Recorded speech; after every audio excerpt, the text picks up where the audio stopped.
Alright, guys. It is Monday, January 11th, 2021, or 2021, at 1:35 p.m. Alright, guys, let's take a look at this.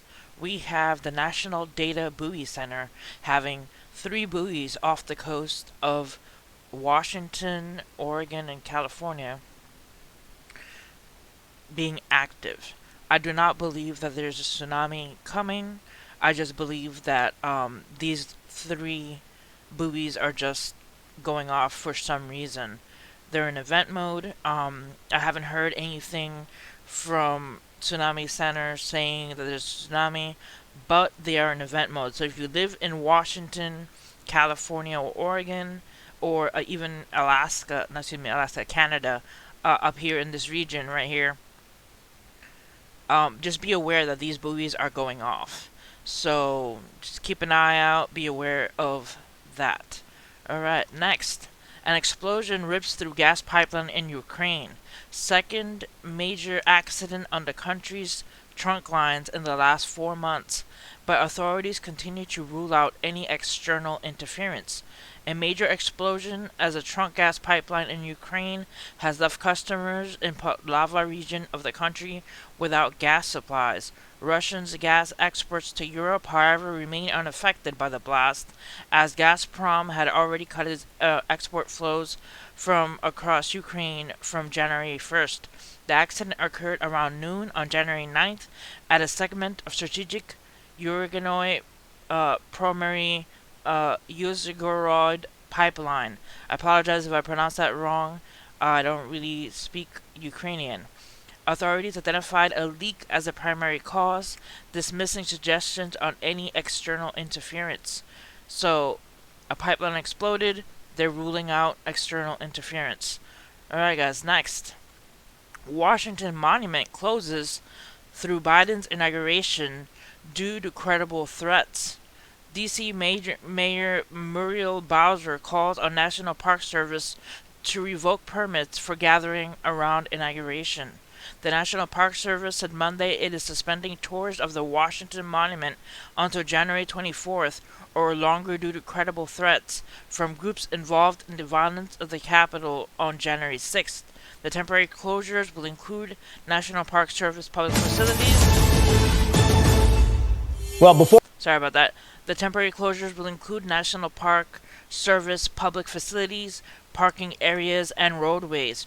Groups involved in the January 6, 2021 riots of the U.S. Capitol continue to threaten and disrupt the 59th presidential inauguration on January 20th, 2021. This includes the setup of the execution of inaugural events, which occur on several park areas, National Mall, and Memorial Parks. Superintendent Jeffrey P. Reynolds said as a news release, these temporary closures may be extended if the conditions persist. Rainbow said the National Park Service will reopen areas as it determines that the conditions of concern are no longer present. So they're pretty much gearing up for the possibility of violence coming around the national monuments as we get closer to Inauguration Day. It says United States Senate's top Democrats warns of possible violence at Biden inauguration. The U.S. Senate Democratic leader Chuck Schumer warned Sunday about the threat of violence at the January 20 inauguration of President-elect Joe Biden, especially in the aftermath of last week's storming of the U.S. Capitol by thousands of supporters of President Donald Trump trying to block Biden's ascension to power. So pretty much everybody had the warning signs before January 6th saying, be prepared, there could be violence. Now here we go, January 20th, Inauguration Day, there could be violence, so people are getting prepared. Washington has already been receiving National Guard coming in. I'm saying get prepared with food and water in your home, just in case. This is, I'm going to leave you the link to this. This is the Fema preparedness for food and water emergency.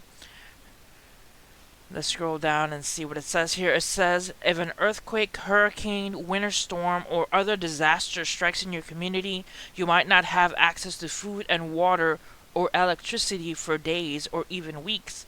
By making some time now to store emergency food and water supplies, you can provide for your entire family.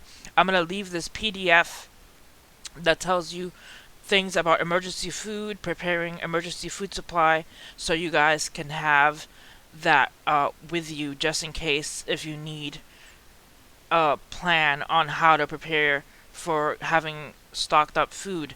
My greatest advice would be look up prepping or preparing or preparedness on YouTube and look up at prepping food. Basically, the basics, just getting enough food and water in your home for at least from 2 weeks to a month. That's just basic preparedness. If you have more, preparedness to having food for 6 months to a year, that is great. But 1 month or 2 weeks to a month is just the basic preparedness. Having a bug out bag just in case something happens and you need to go to an emergency location is also a great idea. Let's take a look at Space River News right now. On Twitter, it says, just in, San Francisco PD is preparing for unrest outside Twitter's headquarters in San Francisco this week. This is from Disclosure TV. Also, Disclosure TV had said earlier, FBI claims armed protests are being planned at all 50 state capitals from January 16th through at least January 20th, at the U.S. Capitol from January 17th through January 20th. And I replied, who knows how accurate this is? Anything could happen. Just be stocked with food and be prepared just in case of an emergency as we get closer to January 20th. And that's my message to you guys. That's the end of this video. Hit like and subscribe for more for more news, and see you guys next time. Be prepared and pray for our country because we kind of need it. All right, see you guys next time. God bless.